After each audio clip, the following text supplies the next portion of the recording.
오늘은 바울과 실라 이야기를 중심으로 해서요, 그들의 기도와 우리들의 기도의 차이를 비교해서 살펴보려고 합니다. 오늘 우리가 읽은 본문 내용을 정리하면 이렇습니다. 바울과 실라 일행이 빌립보 지역에서 복음을 전합니다. 그런데 점을 치는 귀신이 들린 여자가 자꾸 따라다니면서 복음을 전하는데 방해를 해요. 그래서 사도 바울이 그 여종이 불쌍한 마음도 있고 복음을 전하는데 방해가 되니까 그 여자에게 들린 귀신을 쫓아내 줍니다. 그런데 이게 일이 커지게 됩니다. 왜냐하면 그 여자 종에게 들렸던 귀신이 점을 잘 치는 귀신이에요. 그러니까 사람들의 미래를 잘 맞추는 그런 귀신이 들렸어요. 그래서 이때다 싶어서 그 여종의 주인들이 달라붙어서 이 여자 종에게 들린 귀신을 통해서 돈벌이를 하기 시작합니다.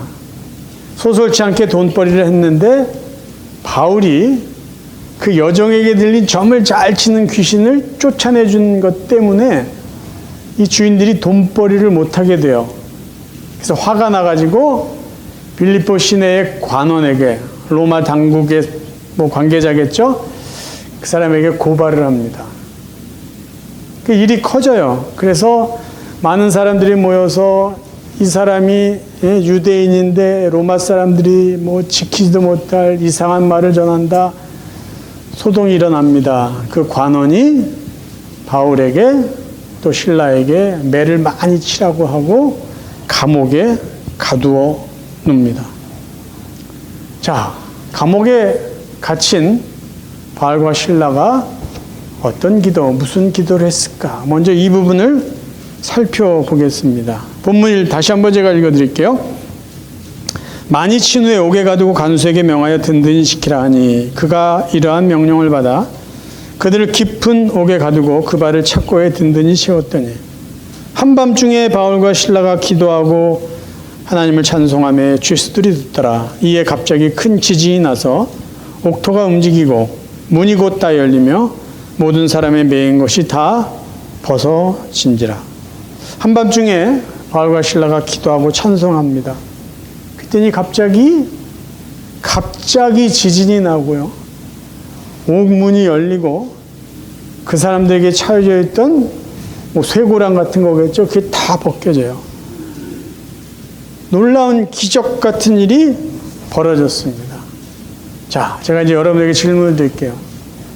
바울과 실라는 무슨 기도를 했길래 이런 놀라운 일이 벌어졌을까요? 저희들은 이 본문을 읽을 때마다 기본적으로 생각하는 게 있어요. 뭐냐 하면, 바울과 실라는 억울하게 매를 맞고 깊은 감옥에 갇힌 것 때문에 하나님 앞에 기도했고, 그래서 빨리 이 자리를 벗어나고 싶었었는데 하나님이 그들의 기도를 들어주셔서 지진이 일어나게 하고 옥문이 열리게 하고 착고가 풀리게 해줬다. 그렇게 이해하고 싶어 합니다. 그런데 정말 그들이, 바울과 실라가 우리가 생각하는 그 기도를 했을까요? 성경에는 그 내용이 나와 있지 않아요. 근데 그들이 어떤 기도를 했을까 우리가 추측할 수 있는 장면이 있습니다. 그게 뭐냐면, 바울과 실라가 만약에 이 감옥에서 빨리 나가고 싶다고 기도를 했다면 도망치기에 아주 적절한 상황이 벌어졌을 때 그들은 뭐를 했어야 되죠? 감옥을 벗어났어야 돼요. 근데 한번 이 본문을 읽어볼게요. 27절부터 또 읽겠습니다. 간수가 자다가 깨 옥문들이 열린 것을 보고 죄수들이 도망한 줄 생각하고 칼을 빼어 자결하려 하거늘 바울이 크게 소리질러 이르되 내 몸을 상하지 말라 우리가 다 여기 있노라 라고 말해요. 신라는 감옥을 벗어나지 않았어요. 그래서 더 놀라운 건 거기에 있는 죄수들 역시 그 자리에 있었다라는 거예요. 그렇다면은 바울과 실라는 어떤 기도를 했을까? 우리가 이 행동을 통해서 분명히 알 수 있는 건 이 자리에서 빨리 벗어나게 해달라는 기도는 안 했다라는 것을 우리는 알 수 있어요. 자, 조금 더 살펴보기 전에 하나 짚고 넘어갈 게 있어요. 왜 여기 간수가 죄수들이 도망한 줄 알고 자결하려고 했을까요? 당시 로마법은요, 죄수를 놓친 간수는 죄수가 치러야 될 형량을 본인이 갚아야 되는 그런 법이 있었습니다. 그래서 이 간수가 자다가 눈을 떠보니까 난리가 났죠. 그래서 죄수들이 도망한 줄 알고 자결하려고 했다라는 말은 거기에 감옥에 갇힌 사람들의 형량이 사형에 해당되는 사람들이 있었다라는 것을 우리가 알 수 있어요. 그러니까 깊은 감옥이라는 뜻은 사형수들이 갇히는 감옥이었다라는 것이에요. 자, 그러면 바울과 실라가 그 정도 깊은 형량이 사형에 해당할 정도의 무거운 죄 몫을 가지고 감옥에 갇혔는데 그들은 왜 감옥에서 빨리 뛰쳐나오지 않고 그 자리에 그대로 있었을까요? 저는 그 이유를 이렇게 해석합니다. 그 자리에 남아 있었던 이유는 그곳에 있는 죄수들에게 복음을 전하기 위해서라는 거죠. 그리고 그 죄수들 역시 도망칠 수 있는 상황에 도망치지 않고 그곳에 남았다는 것은 바울이 전하는 복음을 계속해서 듣고 싶었기 때문이라는 거예요. 아니, 언제 복음을 들었을까요? 보세요. 우리가 아까 읽은 본문에 보면 바울과 실라가 한밤중에 기도하고 찬송했을 때 죄수들이 그것을 듣고 있었습니다. 그러니까 바울의 찬양과 바울의 기도는 사실 자기들의 편안함을 위한 기도가 아니라 죄수들에게 향한 복음의 메시지였다라고 우리가 알 수가 있어요. 그럼 만약의 경우를 생각해 볼까요?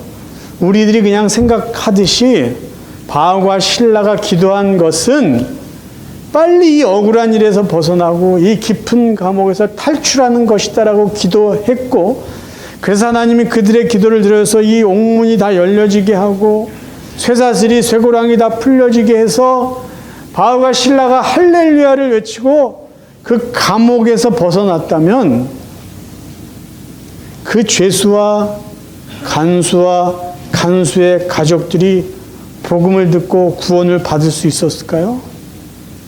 그렇지 않았을 것이에요. 그러면 왜 바울과 실라는 감옥에서 그렇게 힘든 시간을 보내고 있었음에도 도망치지 않았고 그곳에서 그 죄수들을 위해서 복음을 전했을까요? 우리가 그 이유를 확인할 수 있는 내용이 이 사도행전 16장 전반부에 있습니다.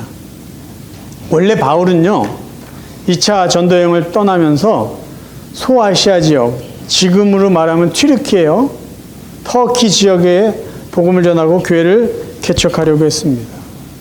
그런데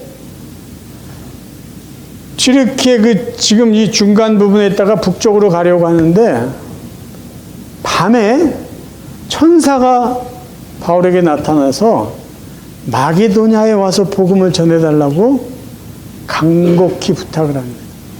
자, 그 내용을 먼저 읽고 제가 설명을 드릴게요. 사도행전 16장 9절입니다. 밤에 환상이 바울에게 보이니 마게도냐 사람 하나가 서서 그에게 청하여 이르되 마게도냐로 건너와서 우리를 도우라 하거늘. 바울이 그 환상을 보았을 때 우리가 곧 마게도냐로 떠나기를 힘쓰니 이는 하나님이 저 사람에게 복음을 전하라고 우리를 부르신 줄로 인정함이로라. 우리가 드로아에서 배로 떠나 사모드라게로 직행하여 이튿날 네아폴리로 가고 거기서 빌립보에 이르니 이는 마게도냐 지방의 첫 성이요 또 로마의 식민지라. 이 성에서 수일을 유하다가 복음을 전하다 이렇게 지금 상황이 벌어진 거예요.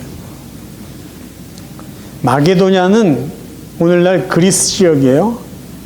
그러니까 하나님께서 아시아 쪽으로 복음을 전하려고 하는 이 바울을 유럽 쪽으로 방향을 바꾸세요.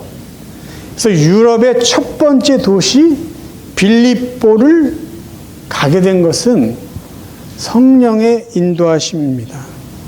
그러니까 바울이 자기가 계획해서 빌립보로 간 것이 아니라 하나님께서 야, 빌립보 지방에 가서 복음을 전해.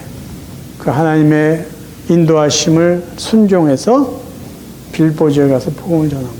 그러면 바울이 이런 주님이 마게도냐로 부르신 것을 인정하고 깨닫고 빌립보로 갔을 때는 하나님의 뜻에 대한 기도가 계속 이루어졌을 거 아니에요. 하나님이 어떤 사람을 만나게 하실까? 하나님이 이 지역에서 어떻게 복음을 전하게 하실까? 그런 마음과 그런 기도를 하지 않았을까요? 그래서 바울은 지금 전혀 생각지도 못한 매를 맞고 깊은 감옥에 와 있을 때조차도 하나님께서 나에게 어떻게 누구에게 복음을 전할 것인가에 대한 그런 생각을, 그런 기도를 끊임없이 하고 있었다라는 것이죠. 그래서 바울은요, 이 감옥을 벗어나는 게 그의 목적이 아니었습니다. 이곳에서도 복음을 전하고자 하는 것이 사도 바울의 사명이었어요. 그러니까 고난보다도 더 귀한 것을 바울은 고난의 현장에서 했다는 거예요. 뭐요? 복음, 예수 그리스도의 말씀, 구원의 은혜를 그들에게 전한 것이죠. 저희들도 만약에 하나님이 저와 여러분을 지금 이곳에 부르셨다. 하나님께서 우리를 이 미국 땅에 와서 살게 이곳으로 부르셨다. 하나님이 나를 이 직장으로 일해서 사람들에게 유익을 주도록 부르셨다. 그것을 우리가 분명히 인정하고 하나님의 부르심을 깨닫는다면요, 우리가 살아가고 있는 삶의 현장에서 최선을 다할 수 있어요.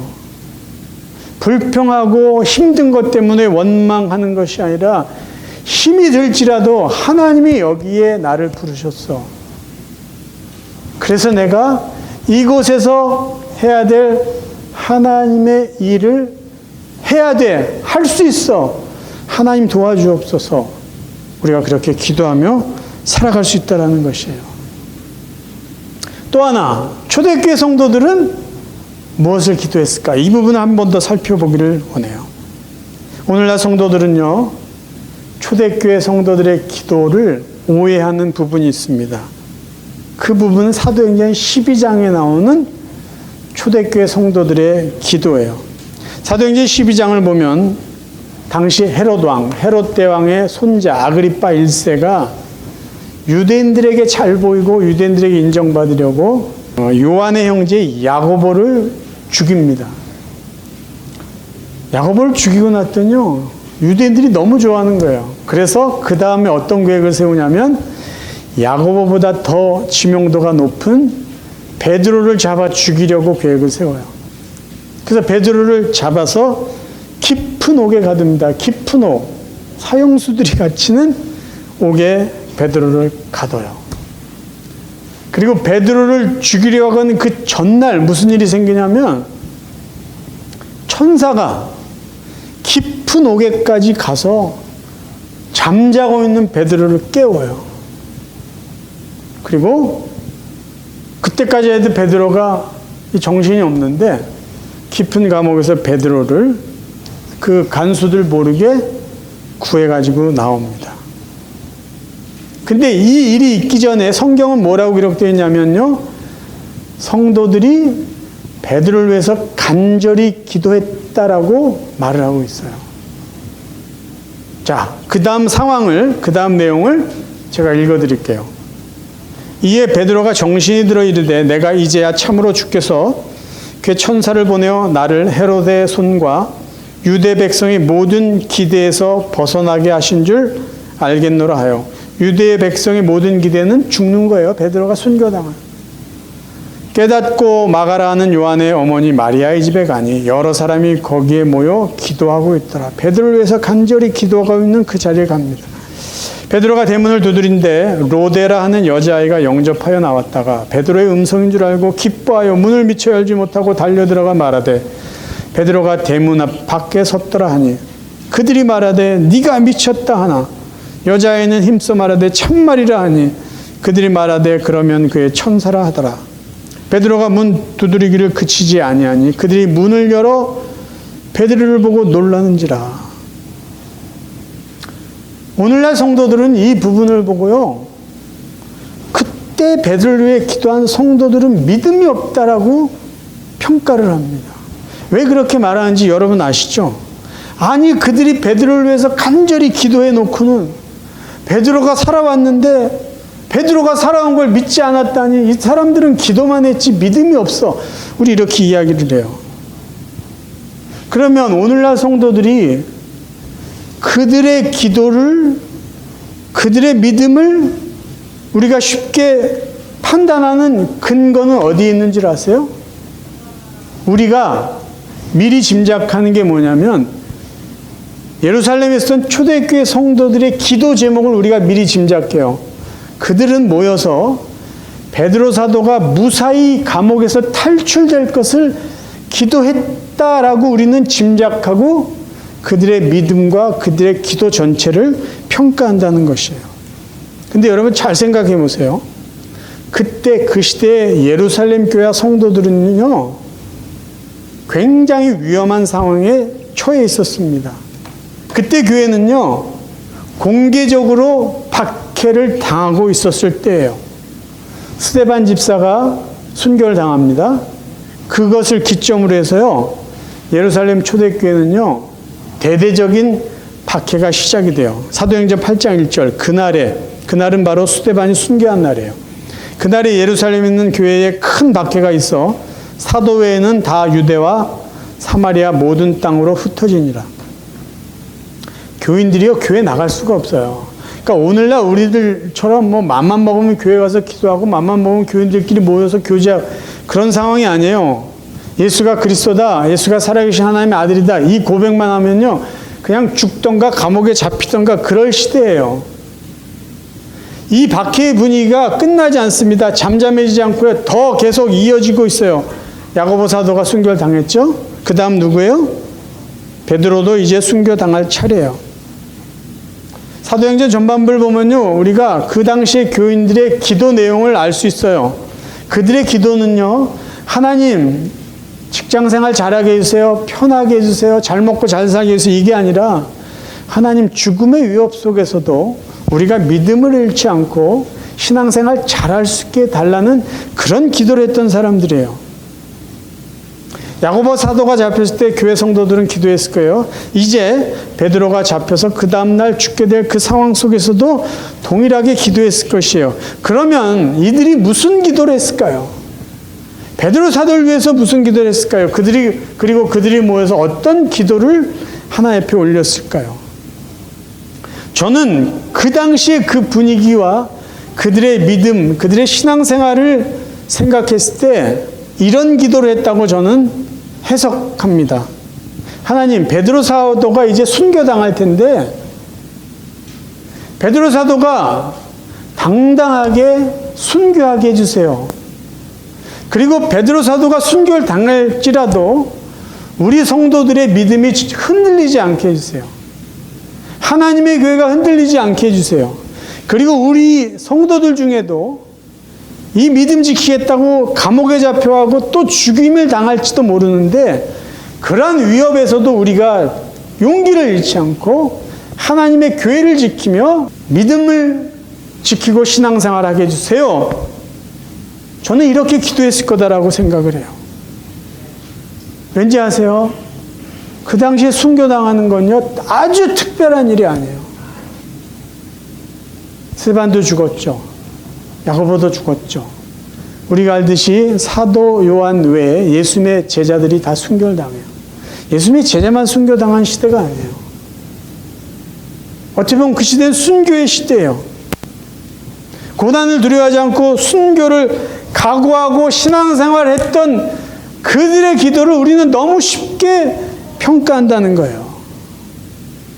그냥 아프지 않고 감옥에서 고난을 받지 않고 건강하게 나오게 해주세요.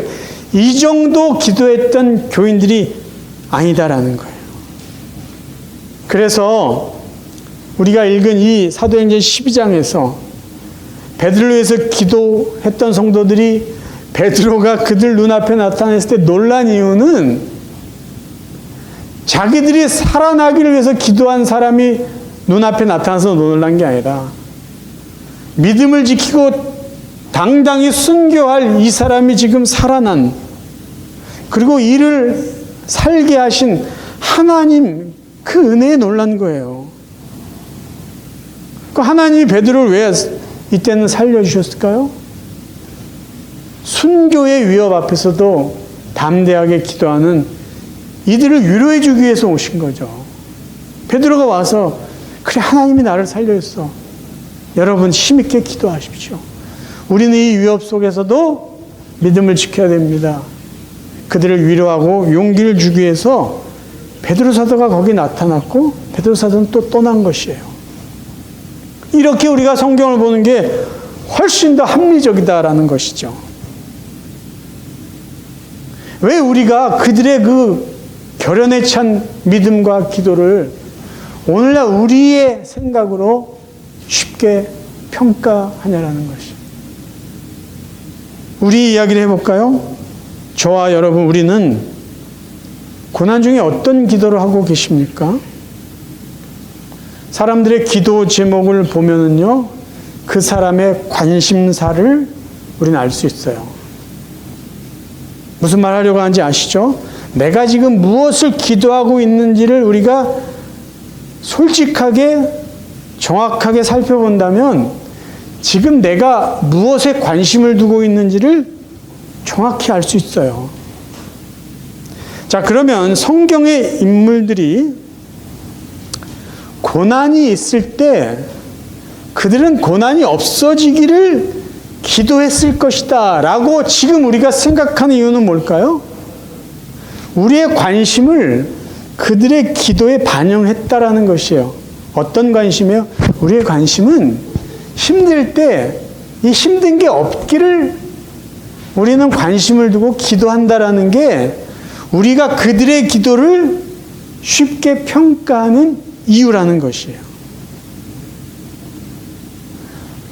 우리가 가지고 있는 기도에 대한 편협한 생각이 있어요. 아주 내로우한 관점이 있어요. 그게 뭐냐면요, 우리가 기도해야 되는 이유나 기도해야 되는 목적은 우리에게 힘든 일이 빨리 사라지게 하기 위해서다라고 생각한다라는 것이에요. 근데 기도의 이유와 목적이 고난이 없어지는 것만이 아니거든요. 근데 우리가 자꾸 기도를 이렇게 좁혀서 생각한다면 우리는 언제 기도해야 되는지 아세요? 고난이 있을 때 기도하는 거예요. 힘든 일이 없으면 기도할 이유가 없어지는 거예요. 그러니까 기도를 우리가 넓게 생각하셔야지, 기도의 이유는 힘든 게 있을 때야, 그게 없어지는 게 만드는 거야 라고 한다면 힘들 때만 기도하고 힘든 것이 없으면 기도할 필요를 느끼지 않는다라는 것이죠. 우리가 기도를 이렇게 접근하면요, 우리 신앙생활의 중심은 뭐가 되냐면요, 고난이에요. 고난이 있느냐 없느냐, 건강하냐 아프냐, 경제적으로 힘드냐 편하냐, 이런 것이 우리 생활을 평가하는 중심이 돼버린다는 거예요. 근데 여러분, 고난의 유무가 우리의 신앙생활을 잘하고 잘못하는 것의 평가 기준이 된다면요, 그건 사실은 어떻게 보면 위험합니다. 쉽게 말해서 복 받으면 내가 신앙생활 잘하고, 내가 뭔가 힘든 게 있으면 나는 신앙생활 못한다라고 생각한다면요, 우리가 다른 사람을 바라볼 때도 똑같이 이렇게 바라볼 수 있어요. 누군가 어떤 가정에 힘든 일이 있으면 저 사람 신앙생활 잘못해서 그런 거야. 그리고 나는 이렇게 편하니까 여유가 있으니까 나는 신앙생활 잘해서 이래. 잘못된 것이죠. 성경에서 쉬지 말고 기도하라고 말씀하신 게 고난이 있을 때 쉬지 말고 기도하라, 고난이 없어지기만을 기도해라, 그런 의미로 말씀하신 것일까요? 우리가 기도하지 않는 것도 문제가 됩니다. 하지만 우리의 기도가 고난이 없는 편안한 삶만을 위해서 기도하는 것도 문제가 될 수 있어요. 하나님은 우리의 기도를 통해서 하나님의 뜻을 이루시는 경우가 상당히 많습니다. 그냥 하나님이 하나님의 뜻을 이루셔도 되는데 하나님의 백성들의 기도를 통해서 하나님은 하나님의 뜻을 이루시는 어떻게 보면 불편한 과정을 거치실 때가 있어요. 그런데 때때로 하나님은 우리의 고난을 수단으로 사용하셔서 하나님이 원하시는 하나님의 선한 뜻을 이루어 가실 때도 분명히 있습니다.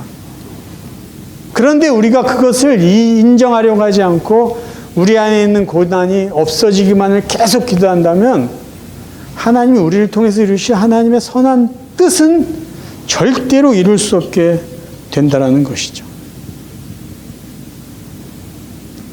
사랑하는 성도 여러분, 저희 모두가 하나님의 자녀예요. 그럼에도 불구하고 우리에게는 어려움이 있어요. 있을 수밖에 없어요.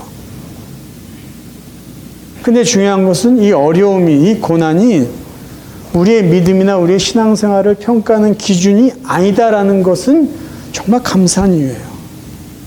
만약에 건강하고 부유하게 살고 여유있게 살고 편하게 사는 것이 믿음이 좋은 거고 신앙생활 잘하는 것이다 라면 예수님이나 예수님의 제자들은요 아주 신앙생활 잘못하고 믿음 없는 사람들이 되고 말 것이에요. 정말 우리가 신앙생활 잘하고 믿음을 지키며 사는 것이 뭘까요? 어려움은 여전히 있지만 그럼에도 불구하고 하나님이 나의 삶을 통해서 이루실, 나는 당장 모르지만 하나님이 앞으로 이루실 하나님의 선하신 뜻, 그것이 이루어질 것을 우리가 믿음으로 바라보고 지금 우리의 삶을 믿음으로 살아가는 것이에요. 저는 이 말씀을 준비하면서 이런 마음을 가졌어요. 저희들도 성경에서 기도했던 성도들처럼 고난 중에도 고난보다 더 고귀한 기도를 할 수 없을까? 저와 여러분이요, 고난이 있을지라도 고난보다 더 의미 있는, 나의 고난보다 더 선하신 하나님의 뜻을 이루기 위한 그런 기도는 할 수 없을까? 사랑하는 성도 여러분, 간절히 기도합니다. 저와 여러분의 남은 삶이요, 어려움 없는 편한 삶만을 위해서 기도하지 않기를 바라요. 그리고 어려울 때만 기도하는 성도가 되지 않기를 바라요.